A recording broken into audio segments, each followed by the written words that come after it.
A ver, pensemos en los tratados internacionales como el gran manual de instrucciones del mundo. Son las reglas del juego que los países acuerdan para poder cooperar.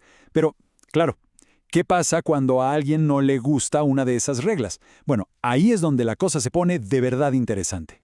Entonces, vamos directo al grano con esta pregunta. ¿Un país puede firmar un tratado y decir, esta parte no la cumplo? La respuesta corta es sí. Pero ojo, no es tan simple.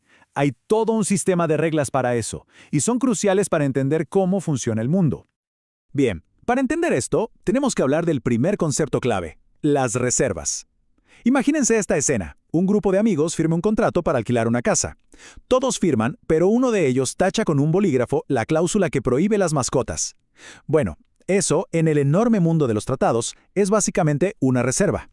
La definición formal habla de una declaración unilateral. En español simple, es la herramienta que tiene un país para levantar la mano y decir, miren, estoy de acuerdo con el 95% de esto, pero hay un 5% que por mis leyes o mi situación simplemente no puedo aplicar.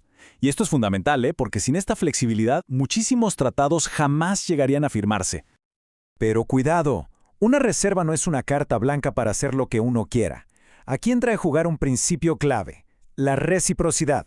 Esto crea una especie de espejo. Si un país dice yo no voy a aplicar esta regla y otro país lo acepta, entonces ese segundo país tampoco está obligado a aplicarle esa misma regla al primero.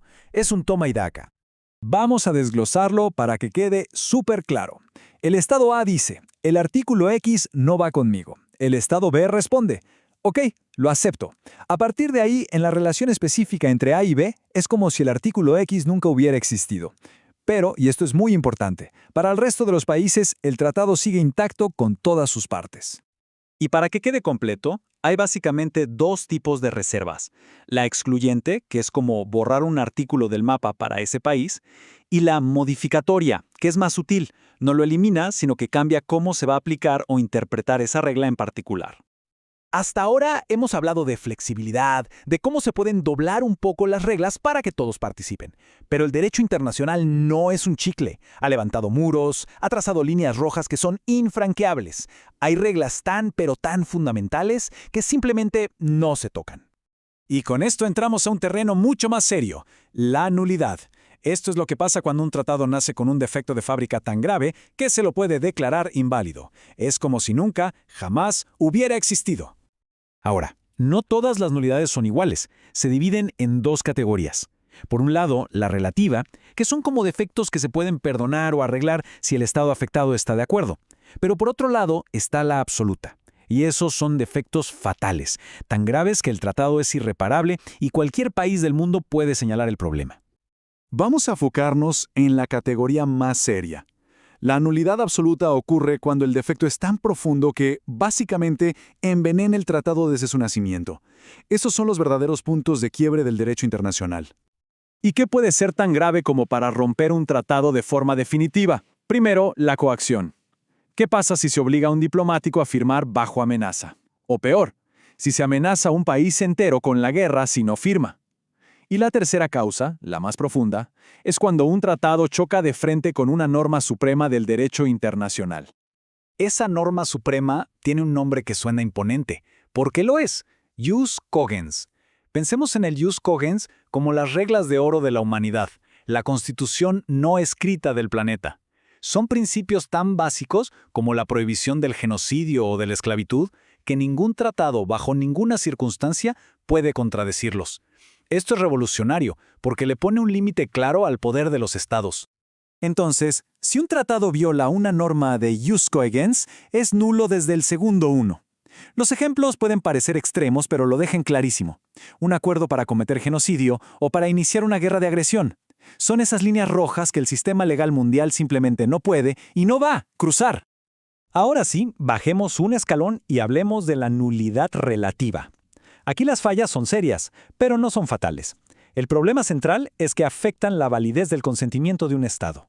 Pero si ese Estado, la víctima, decide perdonar el defecto, el tratado puede salvarse y seguir adelante. A estas causas se las conoce como vicios del consentimiento.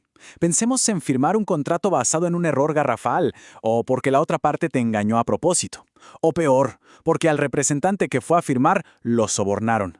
Todas estas situaciones hacen que ese sí acepto del país no sea realmente válido.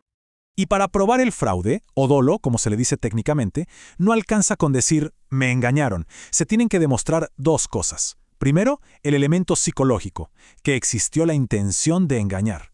Y segundo, el elemento material, las acciones concretas, las mentiras, las maniobras que se usaron para lograr ese engaño. Bueno, si juntamos todas estas piezas del rompecabezas, lo que emerge es una imagen muy clara. El sistema de tratados internacionales vive en un constante y delicado acto de equilibrio. Y aquí está esa tensión fundamental, en su forma más pura. Por un lado, la fuerza de la flexibilidad que busca que la mayor cantidad de países participe usando las reservas como herramienta de inclusión. Y por el otro lado, la fuerza de la integridad, que usa la nulidad como un escudo para proteger los principios básicos de justicia que sostienen todo el sistema. Y esto nos deja con una pregunta final para reflexionar. En un mundo con casi 200 países, cada uno con su historia y sus intereses, ¿qué es más importante? ¿Tener reglas universales y estrictas aunque pocos las acepten? ¿O tener una participación universal, que todos estén sentados a la mesa, aunque eso signifique hacer las reglas más flexibles? Es el gran dilema en la construcción de las reglas del juego mundial.